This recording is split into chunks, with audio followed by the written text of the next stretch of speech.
Higher pay is supposed to improve financial stability. Raises are presented as proof that progress is happening. So, why does everyday life still feel more expensive, even after income increases? Most people believe that wages eventually catch up to prices. When inflation rises, salaries are expected to follow. If groceries, rent, and insurance cost more, employers will adjust compensation. Over time, income should align with living expenses. This belief feels logical. The economy grows.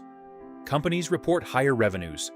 Productivity improves, workers gain experience, promotions happen, annual reviews occur. On paper, earnings move upward. There is also historical reinforcement. Government reports track wage growth and inflation side by side. News coverage often states that wages are rising. Corporate announcements highlight salary adjustments.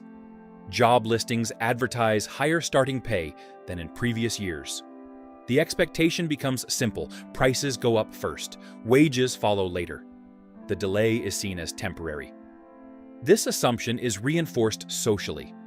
Conversations about careers often focus on earning potential over time. Education is framed as a pathway to higher pay. Promotions are described as milestones that offset rising costs. Across generations, the pattern appears intuitive. Early career salaries are lower. Mid-career incomes increase. Senior roles pay more. The arc suggests that financial pressure is a phase, not a permanent condition. Because of this, many assume that short-term strain will resolve itself.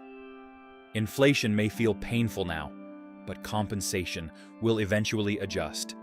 The system is assumed to be self-correcting. That belief feels rational. It aligns with the idea of steady economic progress. In practice, wages and prices operate on different clocks.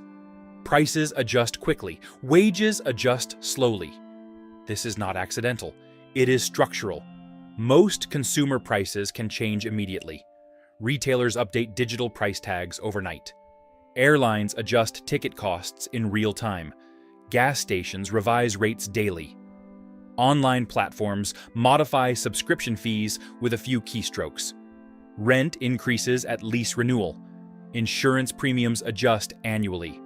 Food producers pass along higher input costs within weeks. The pricing system is flexible. Compensation systems are not. Salaries are typically reviewed once a year. Some workers receive raises only during promotion cycles. Others depend on contract renegotiations that occur every few years.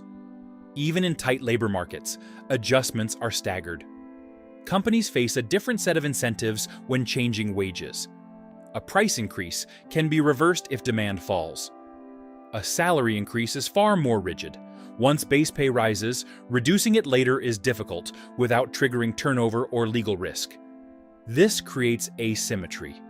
Prices respond to short-term cost pressures. Wages respond to long-term budgeting cycles. When inflation spikes, the mismatch widens.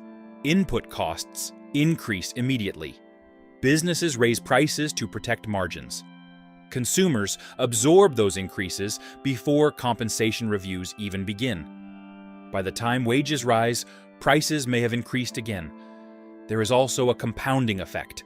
Inflation affects essentials first: housing, food, healthcare, transportation. These categories represent a large share of household budgets. When these costs rise faster than overall inflation averages, the lived experience feels sharper than reported statistics.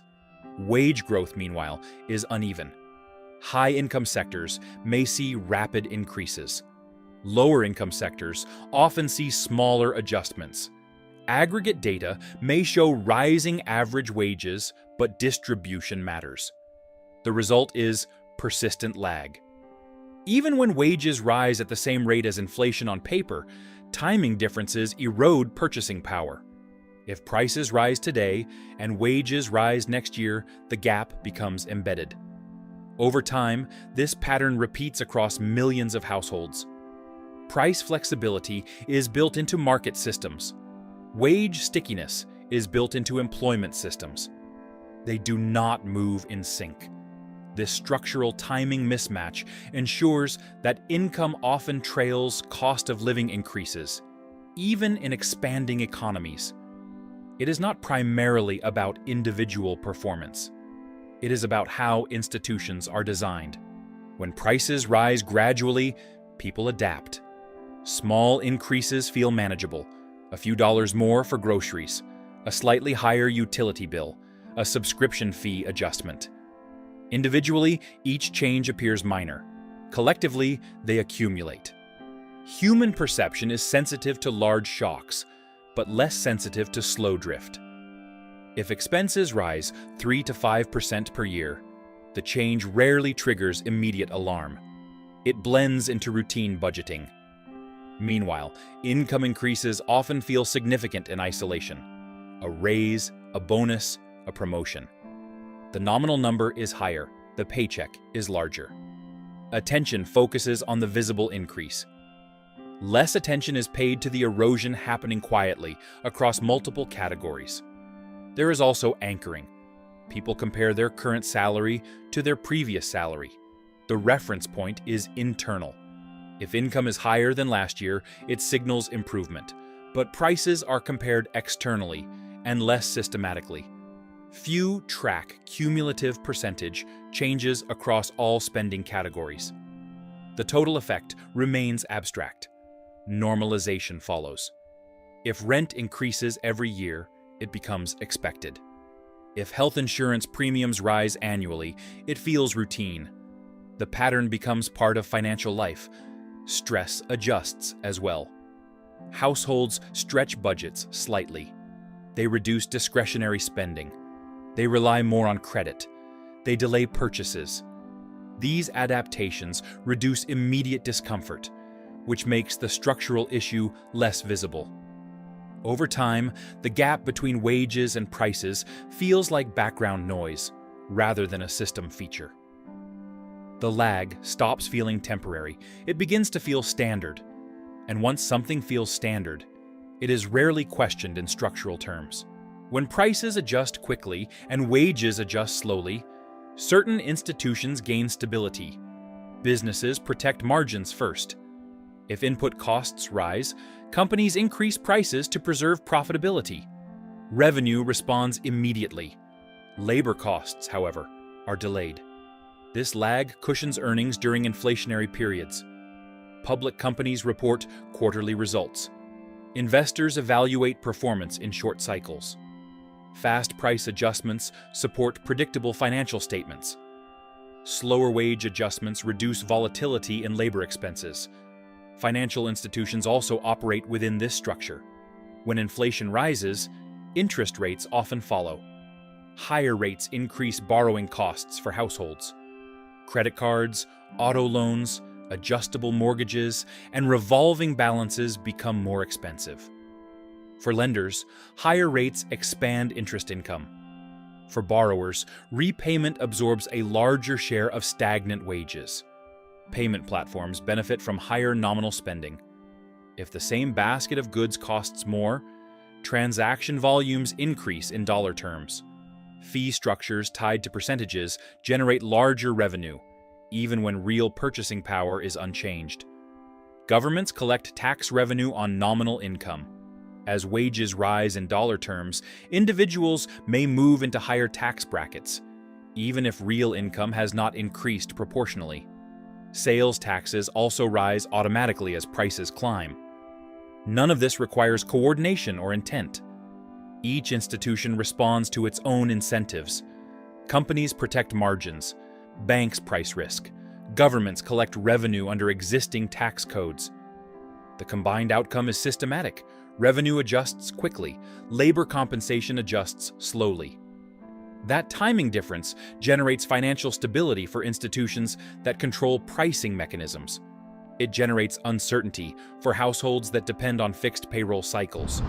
Inflation is reported as a percentage. Wage growth is reported as a percentage. When the numbers appear close, the situation seems balanced. If wages rise 4% and inflation rises 4%, the assumption is neutrality. The gap feels negligible. But timing is rarely emphasized. A year of higher prices before wages adjust is experienced as loss. When compensation eventually increases, it restores part of what was already absorbed. Because this sequence repeats, the strain becomes familiar.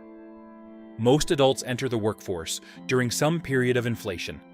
Over decades, price increases are constant. A gallon of milk never returns to its previous decade's price. Rent rarely declines permanently. Healthcare premiums trend upward.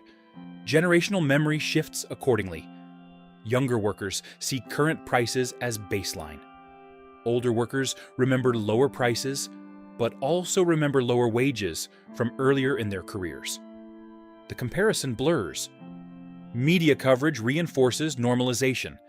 Inflation is described as cooling or accelerating, but rarely as a structural mismatch between price flexibility and wage rigidity. The conversation centers on rates, not timing asymmetry. Workplace culture adapts as well. Annual raises of 2 to 4% are considered standard. Promotions are spaced years apart. Performance reviews occur on fixed schedules. These rhythms feel institutional, not negotiable. Over time, the mismatch stops appearing as a flaw. It appears as economic gravity, a background condition, not a crisis, not an anomaly, just the way the system moves. Wages and prices do not move under the same rules. Prices adjust quickly. Wages adjust slowly. That structural timing gap creates recurring pressure. When inflation rises, costs increase first. Compensation follows later, if it does at all. The result can look like progress on paper, while purchasing power quietly declines. This is not about individual choices. It is about two systems operating on different clocks. And when those clocks never align, the gap becomes permanent rather than temporary.